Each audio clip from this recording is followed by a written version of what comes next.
Welcome to the Human Capital Innovations Podcast, your go-to source for personal, professional, and organizational growth and development. We hope you tune in often for all things people management, organizational development and change, organizational leadership, and social impact related. Maximize your personal and organizational potential with Human Capital Innovations Podcast.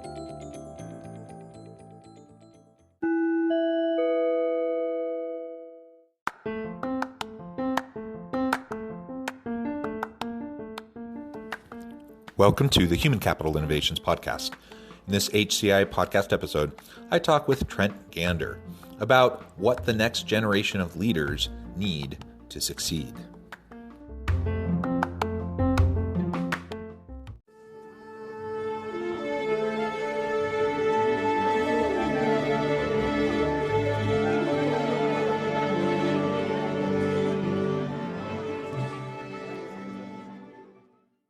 Trent Gander, welcome to the Human Capital Innovations Podcast. Thank you for having me. Yeah, it's a pleasure to be with you today. I'm super excited to have this nice conversation with you. Today, we're going to be focusing on what the next generation of leaders need to succeed. And, leadership's an interesting topic. We talk about it a lot and different facets of it on this podcast. We've explored all different angles.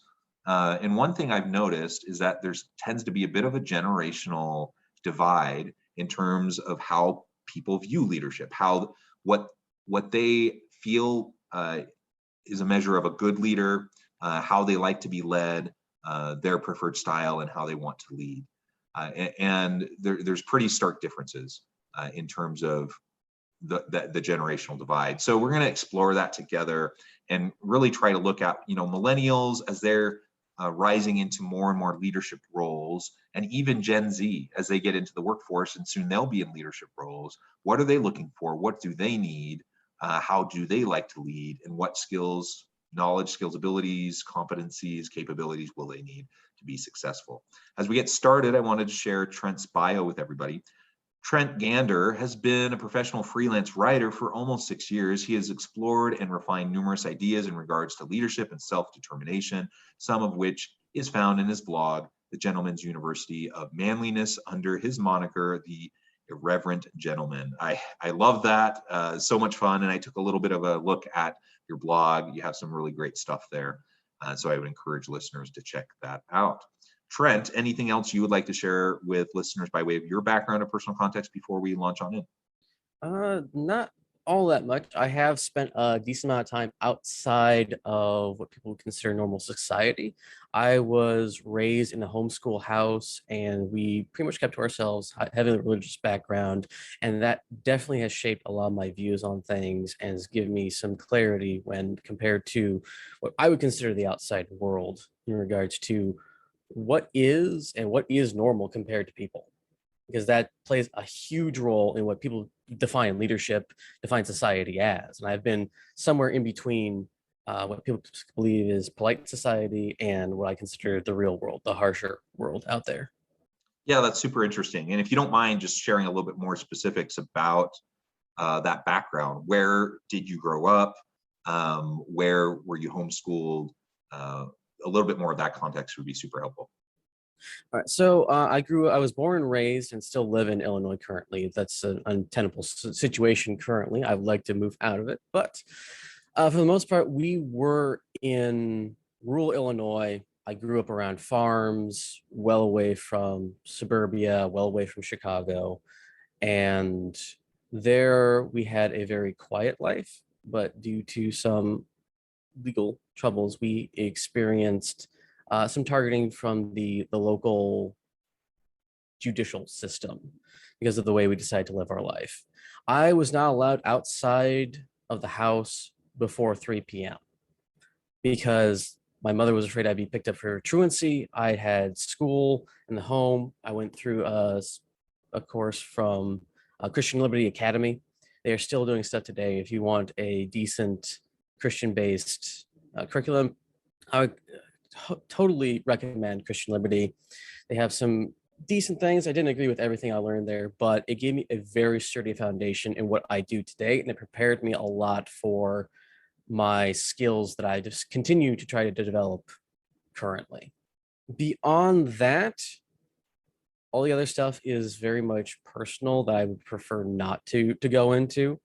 But it was definitely a not a smooth childhood, but I never felt want for anything, and I definitely didn't think my life was weird until I was a teenager and noticed that, you know what, all the things that I learned as a kid and continue to learn aren't really being taught to my peers. Aren't they? Are not being taught about the schools, not being taught by anyone else. And that's one of the reasons why I started the Irreverent Gentleman blog, was because I wanted to have the solid gold information that my parents were teaching me and that I was learning through homeschool. I want to put it out for everyone else to be able to at least find, maybe even learn from it if they found it. Because if you encounter homeschoolers, there's a significant gap between public schoolers and homeschoolers. You'll find them a little bit more mature. They even did a study somewhere around the 2008 period, I think it was, that said that homeschoolers are better adjusted to college life than children who were completely public schooled up until that point. They were able to socialize within a broader range of age differences compared to those who are only surrounded by people who are the same age as them for 7 to 8 years.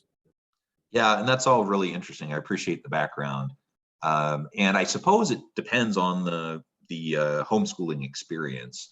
I'm from rural Northwest Missouri, and there were a lot of people who were quote unquote homeschooled, but that at least at the time in Missouri didn't mean anything. Like it just meant they didn't go to public schools.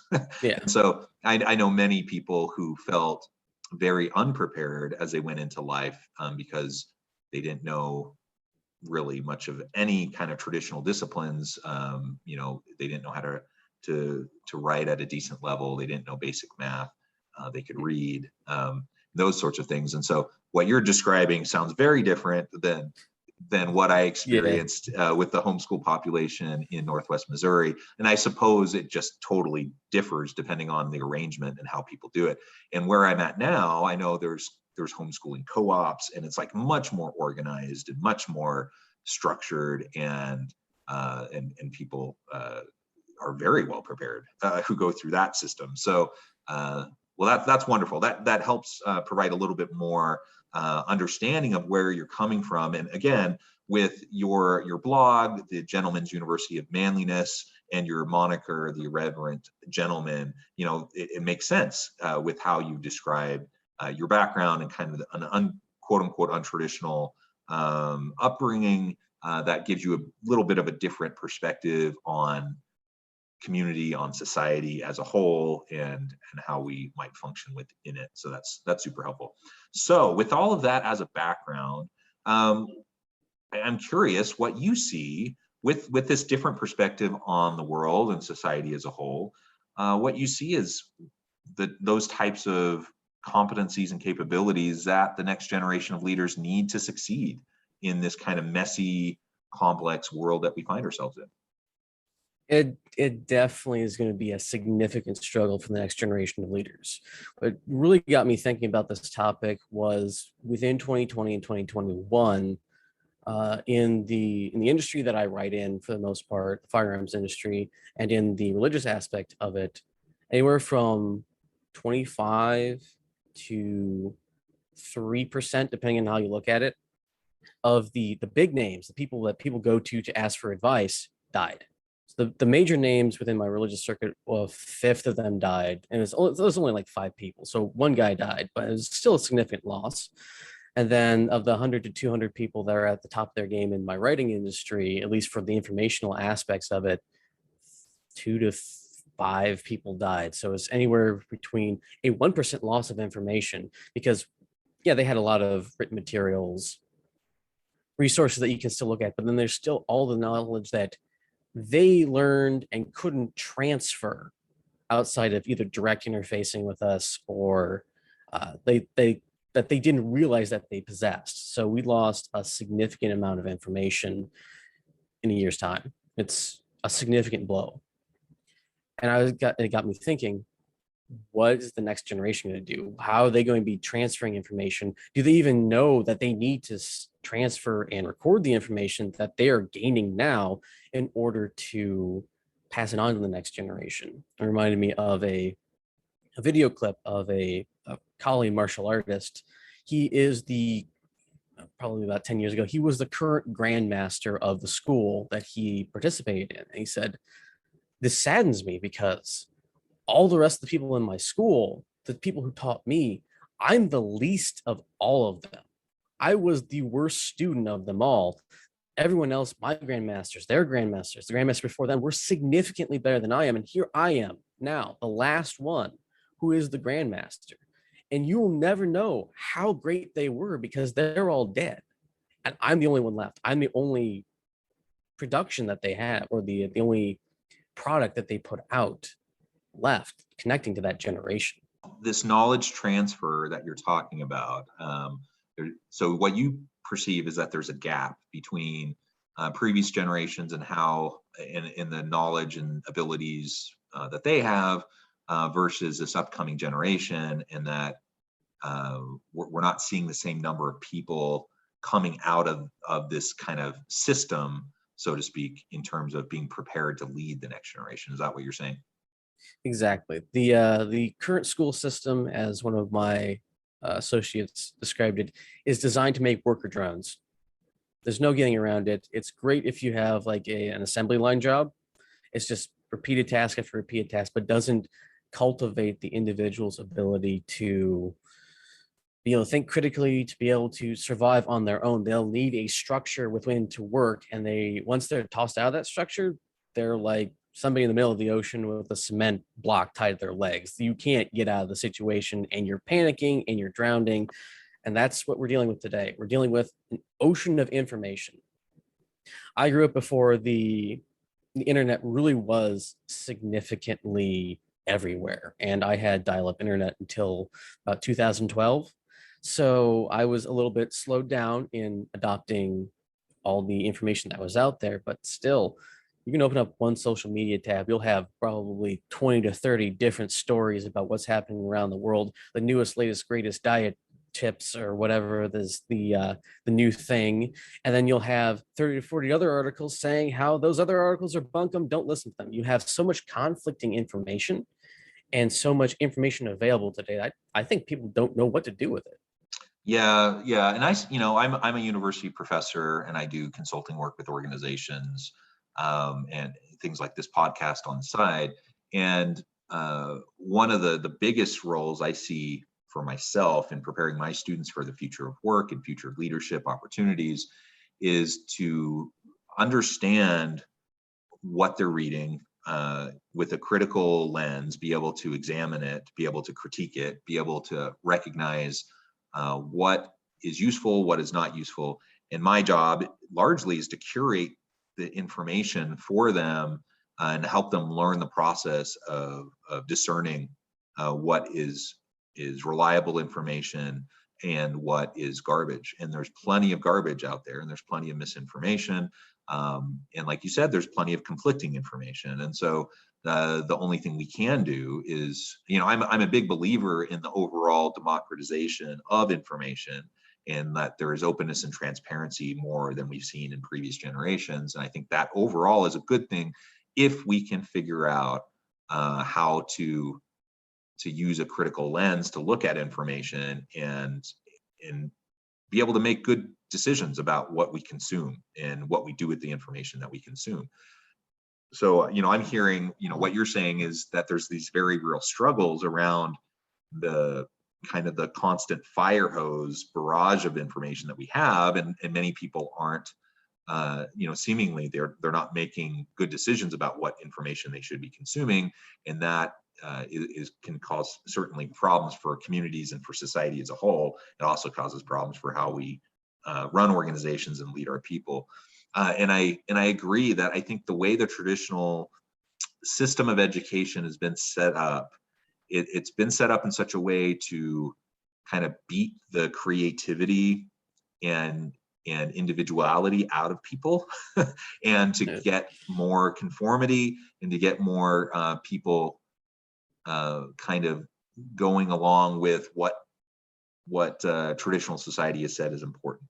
And in some ways, I suppose there's benefits to that, but in other ways, we need to unlearn what we may have learned. If you go through the K through 12 system, one of the very first things I see as students come into the university setting is that we're trying to help them relearn how to be creative, relearn how to be inquisitive, because in large part what they're rewarded for, especially as they go further on into their K through 12 experience, is more conformity rather than creativity, in my experience.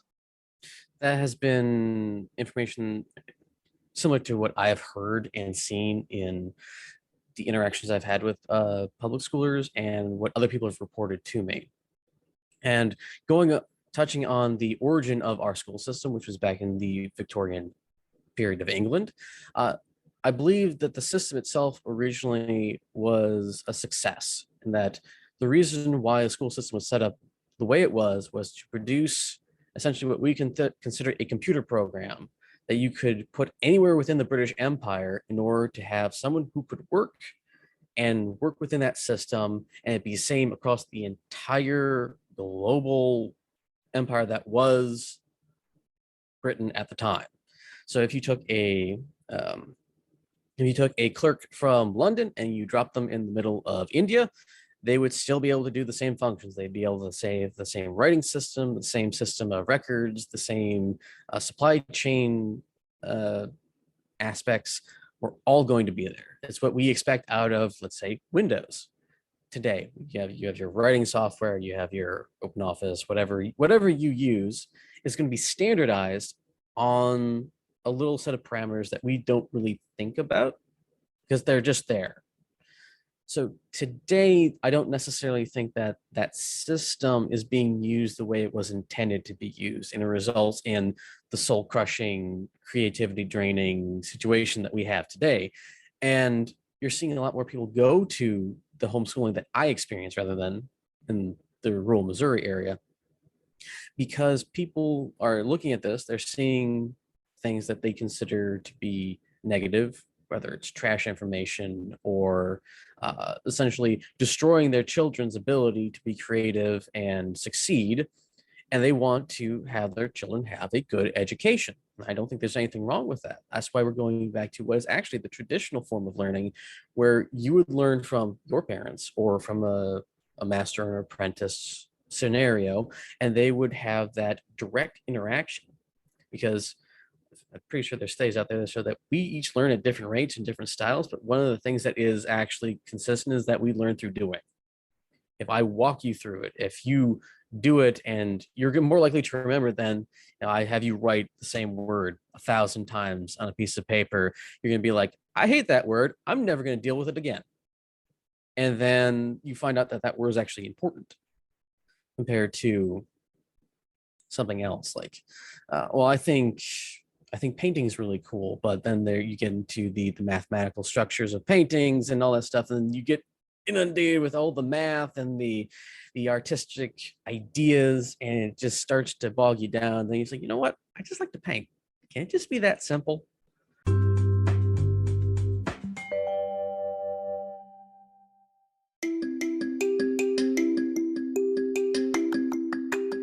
I'm excited to announce the publication of my new book from HCI Press, Bluer Than Indigo Leadership: The Journey of Becoming a Truly Remarkable Leader. Early in my adult life, I learned about an Asian proverb that translates as bluer than indigo. If you think about the color indigo, it is a brilliant, deep, and vibrant blue, what some would call the bluest of blues. To have something that is bluer than indigo is rare and truly remarkable. Contrary to popular myth, there is no one-size-fits-all or cookie-cutter approach to effective leadership. There's no silver bullet, no secret sauce, no go-to model that will solve all of our problems. The truth is, great leaders have all had their unique strengths and flaws, and have all had to discover and then pave their own distinctive path in their life's journey to fulfill their leadership potential. Bluer Than Indigo Leadership will help you discover your own path and explore those ordinary, everyday actions that will help you respond to an uncertain future and produce extraordinary results for individuals, teams, and organizations.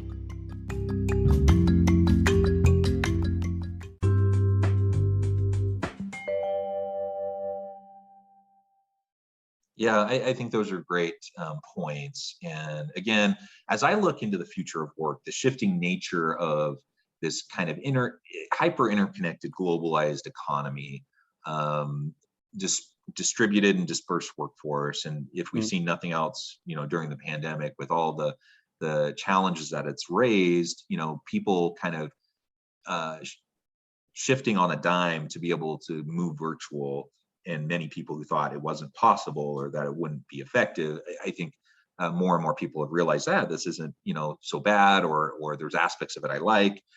So now we have more distributed teams. We have, more virtual work or hybrid work arrangements, and the world is just increasingly complex and messy as we're trying to effectively interact in this hyper interconnected global, marketplace.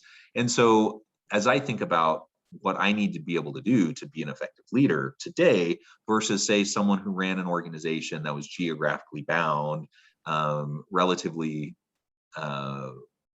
simple in comparison to what we're dealing with in terms of strategic and competitive pressures today, it's a different beast, it's a different animal. And so someone might have been able to be effective, in a previous generation in a different context. In this context, I see that people, they need to be agile and adaptive. They need to be strong problem solvers and critical thinkers.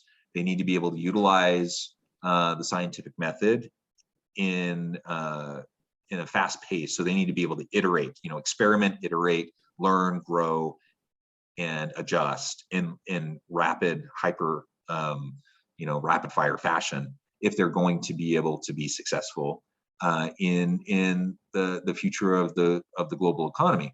And I don't think a lot of people are very well prepared for that. I think a lot of leaders who have found success in previous settings find themselves now in a situation that they're not terribly comfortable with, and they're not sure how to move forward. And we have younger people, young millennials and Gen Zers, who kind of have different expectations for what they want from work, how they want to interact with their employer, with their boss, and so forth. And we just need more authenticity, more creativity, more innovation.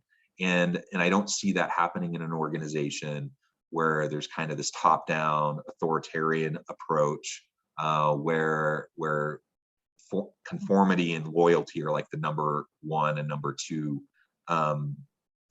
attributes, that are sought after. We need organizations where leaders are comfortable enough in their skin, they're secure enough in their own leadership approach, that they not only are willing to take criticism, but they actively encourage constant feedback, and they want people to challenge the status quo and to speak up and to speak out and to challenge assumptions about the way we've always done things, and to challenge traditions that may have served a purpose for a time but don't make sense anymore.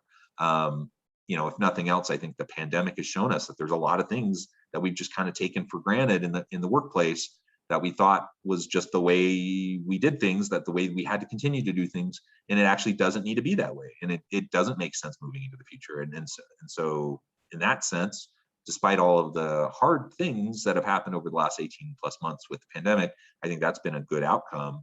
It's forced us to challenge assumptions, challenge tradition, be more critical, more self-reflective, and to be more creative in how we try to move forward in dealing with a hard situation. It's the age of the freelancer. I'll tell you straight up that 2020, nothing changed for work for me except I had more of it. I've worked remotely for 5 or more years, whether that was writing or anything else. And what people were trying to come to get grips to, actually, I have an interesting story. At the early part of 2020, I was part of a limited licensee for giving out life insurance. And I was a licensed life insurance agent underneath the temporary Illinois requirements. And I made one sale. but I was working with a pretty decently sized life insurance company, and they're trying to come to grips with Zoom, come to grips with how do we meet with people remotely, because we can't go to people's houses because it used to be a door-to-door service. Some people will still do that, but we have to have masks, we have to have all these things. This was well before a vaccine was even thought of. And what it was like, I'm used to doing things over social media with things like Discord, Zoom, all these things, all this remote work. That's like, I was in my element. I was ready for all of this because it was my life for the last 3 to 4 years at that point.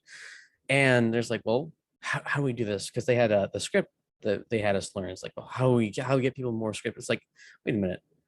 They see me on the screen. They can't see the screen in front of me. I can just have the script up here on my screen, and I can be reading from that and just make it not look like I'm reading. And it got me faster because you had to memorize, I think it was like a 10 to 15 page script at that time. It used to be longer. This was the short version. And it was, I hate to use the phrase that the guy who's training me used, which was, if you aren't cheating, you aren't trying. And it makes it sound like it's bad, but if you aren't trying to get every single advantage you have available to you to get to your goals, you're not really trying. And going back to the age of the freelancer, freelancers are generally going to be those individuals who have the wherewithal to be able to moderate themselves. Still struggle with that myself, but they're used to working in an asymmetrical structure. So it's not your boss, then like 3 or 4 other people, then your manager, then somewhere down at the bottom of this whole power structure is you. It's more like, you're your boss, you're your manager. Somebody comes to you, hey, I need this done. Can you get it done in a week? Okay. And I go and spin on a top until it finishes. And there you go. Going off of the leadership style, actually. For me, from what I looked into history and stuff, proper leadership styles really haven't changed for a good 2,000 to 3,000 years. It's just the circumstances. But it ties to a leader being confident and more importantly, in control of themselves and their immediate surroundings, rather than someone who has their name on a placard. And I can see why, I think it was about 6 years ago now, they started accepting people who were in competitive video games to get scholarships to college, because many of the games that they were accepting are team-oriented games. So you'll have team leaders or people who can work well with other people practicing. Yes, it's a video game. Yes, it's not as much as, say, football or other sports that are team-oriented, but it's still team-oriented. And so there are significantly different numbers of gamers, because that's what I do on my free time, is play video games. You'll have one game where it's just me versus everyone else, and that includes my team. And those are the really fast-paced, we call them arcade shooters, at least in my neck of the woods. And then you have the team-oriented tactical shooters, where you have somebody who's coordinating the team, then you have sub-teams, and then you have the teams themselves. And we're trying to get to the same goal, and sometimes we fail, but it has to be a constant flow of information from the teams to the team leaders to the overall team leader, and it just goes back and forth. Hey, what do you need? What can I get so that you can get this job done? Compared to, I want you to do this. I had one absolutely terrible team leader.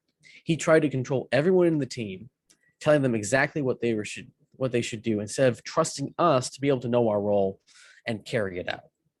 My friend who was playing with me at the time gave him some information. The guy said, thanks. Hey, guy who's designed to solve this problem, solve that problem for me, which was my friend at that time. But the reason he told the team leader was so that he could pass it up the chain. So if we failed, someone else could pick up the slack or get a better tool to resolve the problem. But this guy didn't do anything. In fact, it drove everyone in the team away because he was just completely controlling and utterly ludicrous in his behavior. It was probably the most annoying experience I've ever had in that game to date. And I'm used to high levels of toxicity in other games. It was ridiculous. Well, and you bring up such a good point, because even the nature of how we're experiencing team dynamics and learning leadership styles and approaches To do this in online interactive gaming, a generation ago wasn't even a thing, right? And Exactly. so The closest we had was soccer or football, depending on how you look at it. yeah, so I think it's just we need to open ourselves up to the range of possibilities now, in terms of how people are becoming acculturated, how they're learning the norms of a community or an organization, how they're developing skills. I think all of that is super important to recognize. And ultimately, like you said, we don't want controllers. We don't want people micromanaging us. We want people that will learn how to leverage our capabilities and support us in doing our jobs. We're the experts. We know how to do our work. You also brought up the age of the freelancers and the growth of the gig economy associated with that. And organizations too are leaning more on platforms to rent talent from across the globe. And so if I'm a small mom and pop shop, or I'm a small operation, and I need marketing help or PR help or whatever, right?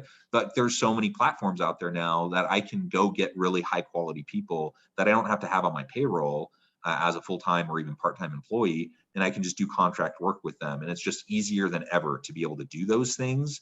And so the whole way we interface with work and the nature of work and how we interface with our boss, all of that is shifting. And all of that is just part of what we need to be paying attention to as we're preparing to lead the organizations of the future. Well, Trent, it has just been a real pleasure talking with you. This has been super interesting, and you bring a unique perspective that I haven't been able to explore much with previous podcast guests. It's a weird dynamic. Go ahead. Oh, my internet was kind of screwing up a little bit. It's amazing how we're going forwards and backwards at the same time, because before you'd see all these either mom and pop stores like you were talking, they were the freelancers before us. There was the individual town smithies, where it's like, hey, I was trained by this one guy and I can't. The same thing, but it's now in a digital landscape compared to you actually had to move locations in order to get to a location and set up your shop and become an individual and be an owner operator of a particular business.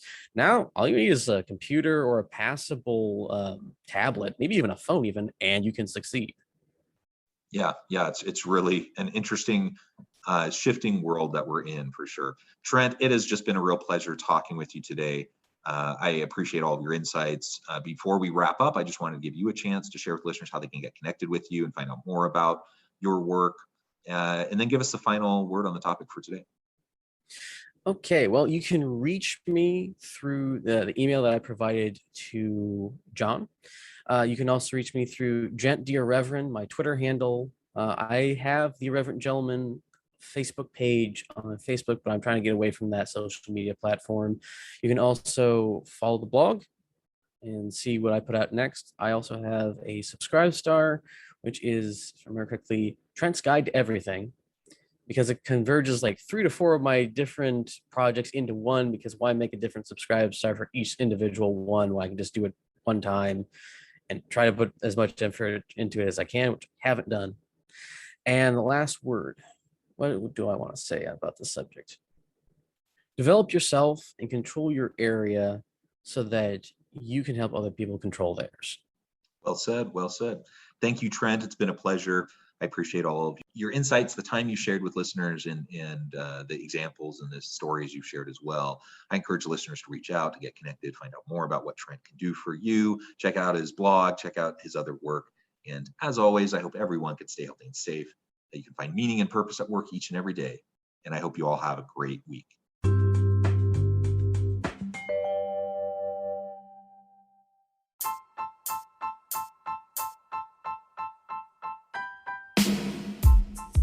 The alchemy of truly remarkable leadership. Ordinary, everyday actions that produce extraordinary results. Consider how the nature of work has shifted over the past 50 years. With increased globalization, rapid technological advancement, and the shift in economic composition, the average job of today looks very different than the average job of 50 years ago. What will the jobs and organizations of tomorrow look like? Moreover, what does this all mean for organizational leaders? What are the core competencies and capabilities of organizations and their leadership that are prepared for continued disruption and geopolitical and socioeconomic shifts? Regardless of what the future holds, increasingly, leaders need to be socially minded, data-driven, decisive, champions of talent, and disruptors of the traditional notions of leadership, teams, organizations, and work. The alchemy of truly remarkable leadership will help you to explore your own leadership competencies and capabilities and consider ways to apply and implement them into your workplace and personal life.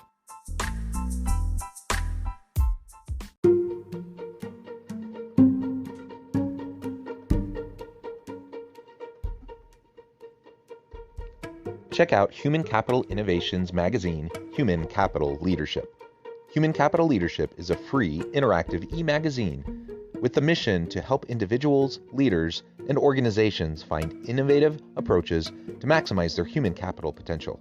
We publish issues quarterly in August, November, February, and May. Take a look at the latest issue and let us know what you think.